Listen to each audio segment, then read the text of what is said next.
নমস্কার, আমি পাপিয়া। কথাশিল্পী বিভূতিভূষণ বন্দ্যোপাধ্যায়ের অনবদ্য গল্প গায়ে হলুদ। এই গল্পের কেন্দ্রীয় চরিত্র অতি সাধারণ ও সহজ সরল একটি গ্রাম্য মেয়ে, যার নাম পুটি। পুটির ভূমিকায় আমি আসছি আপনাদের সামনে। জানেন, আজ আমার মনে না এক অদ্ভুত ধরনের অনুভূতি।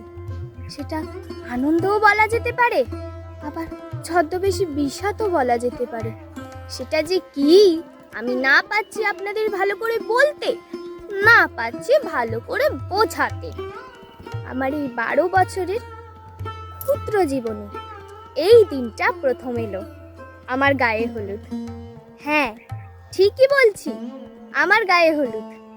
আপনারা সবাই থাকবেন তো? YouTube channel দৃষ্টিকল্প। শুভ মুক্তি আগামী 6 এপ্রিল রবিবার। আর দেরি না করে এক্ষুনি সাবস্ক্রাইব করে ফেলুন ইউটিউব চ্যানেল দৃষ্টিকল্প। আপনারা সবাই এই ইউটিউব চ্যানেলটির পাশে থাকুন এবং চ্যানেলটিকে সব জায়গায় ছড়িয়ে দিন। ধন্যবাদ।